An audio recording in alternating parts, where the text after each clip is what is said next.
Let's talk about a lie we've all been sold. The idea that if we're just nice enough, kind enough, or patient enough, we can love someone into changing. That lie is exhausting, especially when it comes to dealing with a narcissist, because being nice won't change a narcissist. In fact, it feeds them.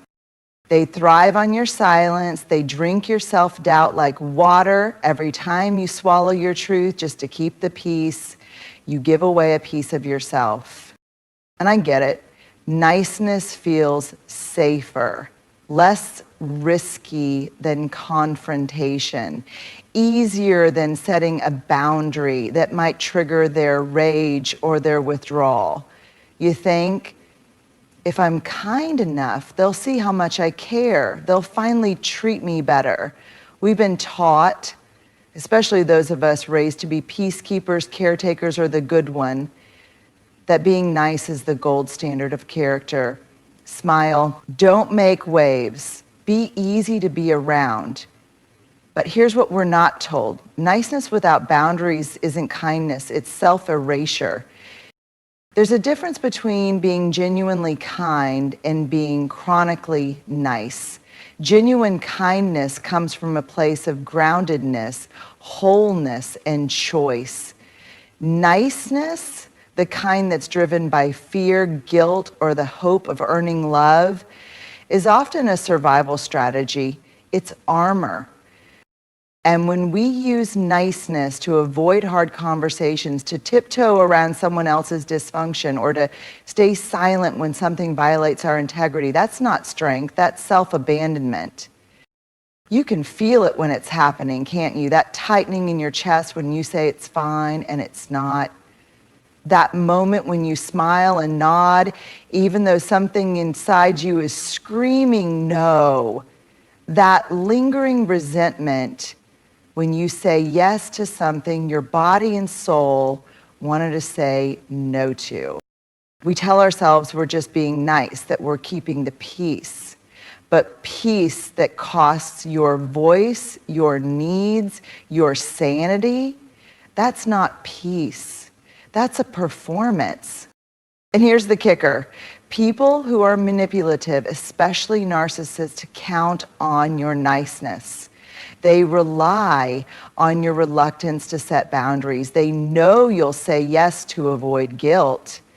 They've learned that if they apply pressure, you'll fold. Every time you do, you teach them how to treat you. It becomes a cycle, not because you're weak, but because you're trying to survive in an environment where honesty feels dangerous and boundary setting feels selfish. But boundaries aren't walls. They're the most honest expression of love we have for others and for ourselves. They say, this is where I end and you begin. They say, I can love you and still choose me. They say, I will not make myself small to protect your comfort. So let's be clear, being nice is not a boundary. In fact, in many relationships, especially with narcissists, niceness can become the mask we wear to stay safe while slowly losing who we are. Real courage is not in being agreeable. It's in being authentic, in speaking your truth even when your voice shakes, in walking away from what drains you, not because you don't care, but because you finally do. You don't owe anyone your silence. You don't owe anyone your constant availability. You don't owe anyone your nice smile while your soul withers inside. You owe yourself your wholeness. You owe yourself your truth. You owe yourself you. We'll start with something uncomfortable but essential to say out loud. Narcissists are not in relationships for connection. They're in them for control. We want to believe, because we're wired for empathy and relationship, that deep down everyone just wants to love and be loved. And while that might be true on a human level, narcissists are not operating from that place. They don't pursue relationships to share intimacy, vulnerability, or mutual growth. They pursue relationships to secure dominance, to validate their ego, and to gain emotional leverage. It's not about love, it's about power. From the outside, they might appear charming, attentive, even intoxicating at first, but look closer and you'll see a pattern. The affection they offer isn't unconditional, it's transactional. It's a performance designed to hook you, because once you're invested, emotionally, financially, socially, the dynamic begins to shift. Control creeps in like a fog. They start criticizing you under the guise of just being honest. They withdraw affection when you express needs or emotions they don't like.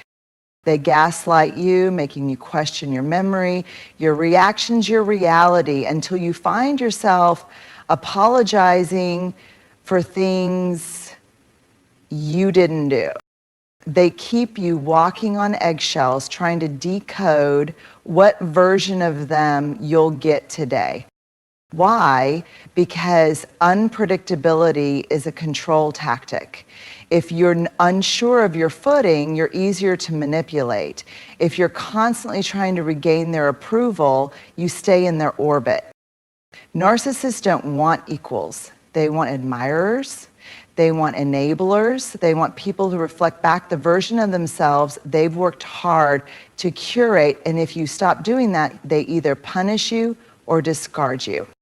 Connection, by definition, requires mutuality. It requires emotional availability, accountability, and vulnerability. But those are exactly the things narcissists run from, because true intimacy threatens the false self they've constructed. So while you're offering compassion, trying to meet them halfway, trying to talk it out, trying to love them into healing, they're often strategizing how to stay in control, how to shift blame, how to keep you invested just enough that you don't leave. It's not your fault. Your desire to connect is not the problem. It's just being used against you. And this is where the shift happens, when you finally understand that you cannot negotiate true connection with someone who's only interested in control. That your softness, your loyalty, your emotional labor will never be enough to change someone who sees love as a battlefield to win, not a bond to nurture. You don't owe anyone access to you just because they demand it. You don't need to stay in the dance just because they lead well. You get to walk away, not because you gave up on them, but because you finally chose you. So hear this clearly. Narcissists aren't hungry for connection. They're hungry for control. And you? You deserve real connection, the kind that holds, not harms, that sees you, not uses you, that invites you to grow, not shrink. Choose that. Choose you. Empathy is one of the most powerful forces in human connection. It's the ability to sit with someone in their pain, to understand their fear, to say, I see you, I feel with you, you're not alone. Empathy is what makes relationships meaningful. It's what helps us soften instead of judge, reach instead of retreat, hold instead of harm. But here's the hard truth, one that many of us have to learn the hard way. Empathy, when offered without accountability, doesn't heal, it enables. When we overextend empathy to people who continually harm us, disrespect our boundaries, or manipulate our emotions, we move from being compassionate to being complicit. And it's a slippery slope. We start making excuses for behavior that hurts us. They've had a hard life. I didn't mean it. They're just going through a tough time. If I just love them a little harder, they'll change. But empathy is not a free pass for bad behavior. It's not a substitute for consequences. It's not a shield that should be used to deflect responsibility. When we show up with empathy again and again for someone who refuses to take accountability, we're not helping them grow, we're giving them a soft place to land after every impact they make. We tell ourselves we're being loving, but often we're just afraid of what it means to say, this is not okay, this has to change. And if it doesn't, I will no longer be available to absorb the fallout. Why? Because setting that line feels unkind, harsh, cold, but it's not. Boundaries are not the opposite of empathy. They are the guardians of it. Without boundaries, empathy becomes a weapon, one used against you, by others, and sometimes by yourself. You start carrying emotional burdens that were never yours to begin with. You begin confusing compassion with codependency, especially in relationships with narcissists or emotionally immature people. This dynamic becomes a pattern. They hurt you, you empathize, they avoid accountability, you smooth things over, they hurt you again. And the cycle continues, not because you're broken, but because you were told that being loving means being endlessly forgiving, that being empathetic means tolerating harm, that walking away is cruel and staying is noble. But real empathy doesn't abandon truth. It doesn't silence your voice just to preserve someone else's comfort. Empathy without accountability keeps systems of dysfunction alive. It trains the people around you to believe that your care is unconditional, not in a loving way, but in a way that says, no matter what you do, I'll stay, I'll excuse it, I'll carry it. That's not empathy, that's emotional captivity. So if you've been giving and giving, hoping that your understanding will be the thing that changes someone, but nothing's changing, maybe it's time to shift the question from how can I better understand them to how can I better protect me? Because true empathy holds space and standards. It says, I see your pain, but I won't let it become my prison. It says, I love you, but I will not accept this behavior. It says, your healing is your responsibility and mine is mine. Empathy is sacred. Keep offering it, but make sure you're offering it from a place of wholeness, not from a place of fear. When empathy is partnered with accountability, it becomes a force for transformation. When it isn't, it becomes a license for dysfunction. Choose wisely. We often mistake kindness for silence. We mistake politeness for patience. And we mistake avoidance for peace. But let me say this clearly. Clear boundaries are far more compassionate than passive kindness. Why? Because real kindness isn't about keeping things comfortable. It's about keeping them honest. Passive kindness is when we smile when we're uncomfortable. It's when we say it's fine when it's not. It's when we bite our tongues, hold our breath, and tell ourselves, it's not a big deal, I'll just let it go. We do it because we don't want to hurt anyone. We don't want to seem difficult. We don't want to risk disconnection. So we soften, we step aside, we go along to get along. But here's the truth. Kindness that costs your integrity isn't kindness, it's people-pleasing. It's emotional suppression disguised as grace. And over time, that kind of kindness becomes resentment. You start feeling invisible. You start shrinking in rooms where you should stand tall. You find yourself bending so far backwards just to avoid conflict that you forget what standing straight even feels like. But boundaries, clear, direct, and respectful, are a form of honest kindness. They say, I respect you enough to be real with you. I value this relationship enough to protect what's healthy within it. Love myself enough not to betray my needs in order to keep your comfort intact. That's compassion with a spine. That's love with a backbone. That's strength without cruelty. Clear boundaries don't push people away. They show people where you stand. And the right people, the people who truly care for you, won't be scared off by your boundaries. They'll be grateful for the clarity. They'll feel safer, not threatened. Passive kindness, on the other hand, often keeps people guessing. It allows small injuries to build into major breaks. It hides truth behind a smile and then wonders why no one sees the real pain behind our eyes. There is nothing compassionate about allowing harm just to avoid discomfort. There is nothing loving about tolerating disrespect just to appear easygoing. And there is nothing kind about sacrificing your self-worth on the altar of someone else's convenience. Boundaries say, this is okay and this is not. I can support you, but I won't be your emotional punching bag. I can be flexible, but I won't be flattened. I can love you, but I will not abandon myself to keep you happy.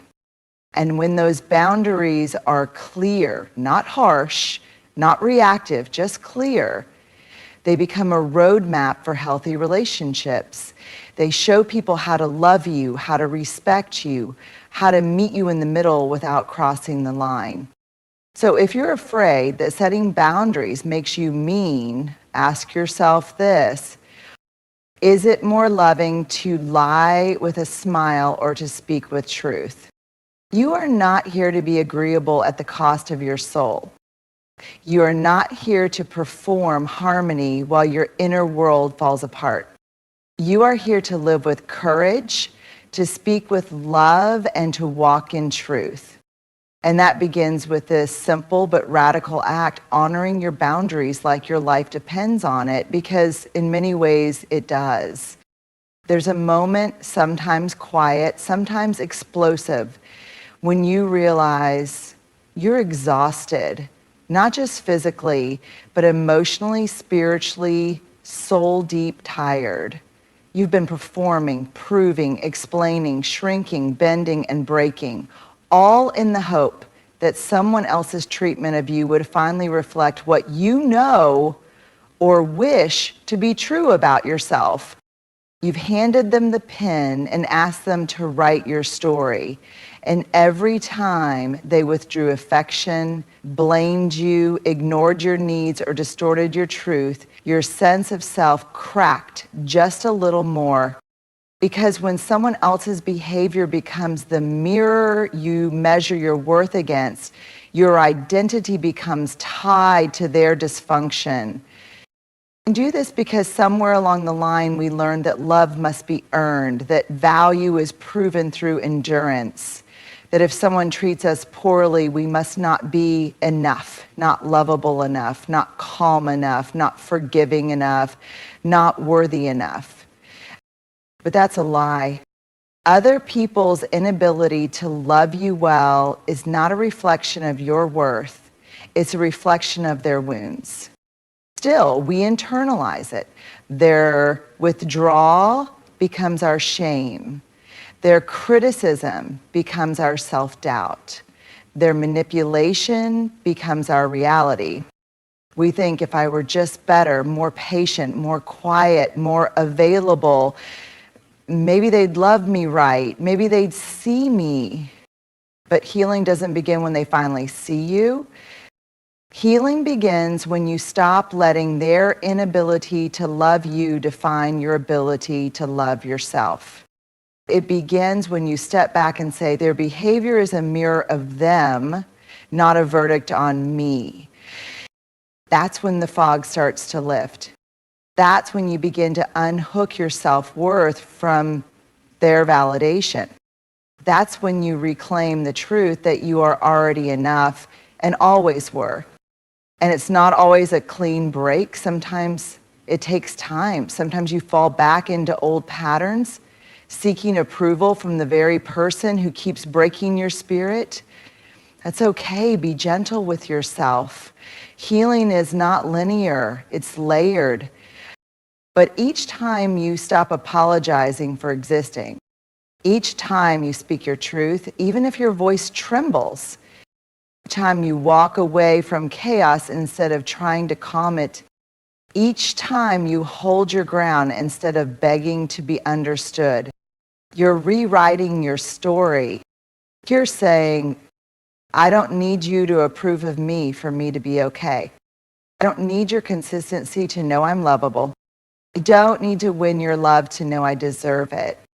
That is the beginning of real healing, the kind that doesn't depend on someone else changing, the kind that doesn't wait for an apology that may never come, the kind that's rooted in truth, dignity, and radical self-respect. So here it is, the turning point. Your worth is not a debate. Their behavior is not your measure. And your healing begins the moment you stop waiting for them to change and start remembering who you are. You are not broken. You are not too much. You are not unlovable. You are enough. You are healing. You are home. And that is where everything begins.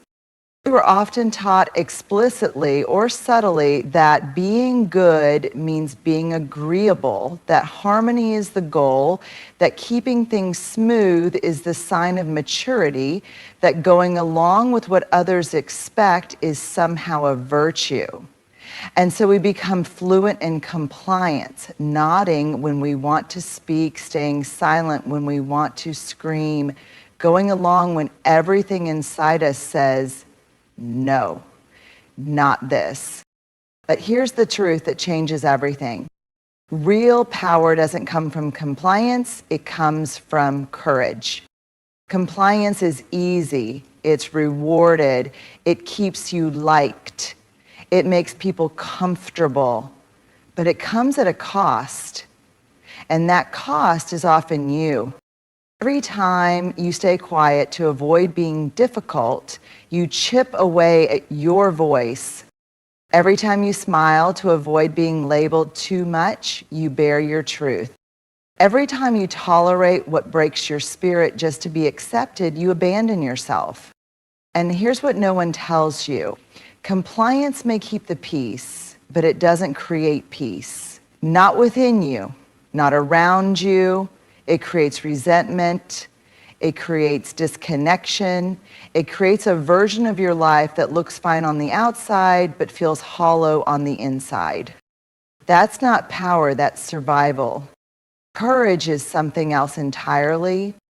Courage is saying the uncomfortable truth even when your voice shakes. Courage is setting boundaries that disappoint others but protect your peace. Courage is choosing authenticity over approval again and again. Courage isn't loud. It doesn't always show up in dramatic gestures. Sometimes it's quiet but fierce. Saying no when you've been conditioned to say yes. Walking away from what's familiar because it's no longer healthy. Choosing to rest instead of pushing through the pain to prove your worth. Naming your needs when you've been taught to suppress them. That's the kind of courage that rewrites your story, that reconnects you to your inner authority, that reminds you you are allowed to live in alignment with your truth, not someone else's expectations. And yes, courage comes with risk. You might lose approval, you might face backlash, you might disappoint people who benefited from your silence. That's real, that's hard. But ask yourself this, what's the cost of staying in compliance? What does it do to your spirit to keep saying yes to things that feel like a betrayal of your soul? What do you lose each time you perform peace instead of living it? The real power, the kind that shifts everything, lives in the choice to be brave instead of obedient. You don't have to be angry to be assertive. You don't have to be mean to be clear. You don't have to be cold to be strong. You just have to be willing to disappoint others rather than abandon yourself. That's not selfish, that's sacred. Because when you choose courage, you begin to build a life rooted in truth, a life where you can trust yourself, a life where you don't wake up wondering who you need to be today to keep everyone else okay. A life where your voice is not just heard, but honored. So no, the goal isn't to be nice at all costs. The goal is to be whole, to be honest, and to be home in your own skin. And that begins the moment you stop choosing compliance and start choosing courage. So here's the truth, as raw and liberating as it is uncomfortable. Being nice won't change a narcissist. Being quieter, more patient, more forgiving, more understanding, it won't make them see you, it won't make them care, it won't transform manipulation into empathy or abuse into love. Other experience, because narcissists are not looking for connection. They are looking for control. And the more you abandon yourself to maintain the illusion of peace, the more you teach them that your boundaries are optional, but you weren't made to live in emotional captivity. The real shift, the one that changes everything, doesn't come from managing their moods or avoiding their triggers. It comes when you stop letting their behavior define your worth. When you choose courage over compliance, clarity over confusion, truth over performance. Healing begins when you stop trying to get them to treat you better and start treating yourself as if you already deserve better, because you do. It's not your job to fix people who refuse to face themselves. It's not your responsibility to carry the emotional weight they refuse to lift. It is your right and your power to say, this ends with me. Compassion isn't about tolerating harm. Boundaries aren't about punishment. And healing is about coming home to yourself. To the you who knows what peace feels like. To the you who no longer confuses survival with love. To the you who doesn't need to be rescued, only remembered. So if you take nothing else from this message, take this. You do not have to keep betraying yourself to stay connected to someone who keeps hurting you. You are allowed to choose you. That is not cruelty, that is courage, that is clarity, that is healing. And that is the beginning of your freedom.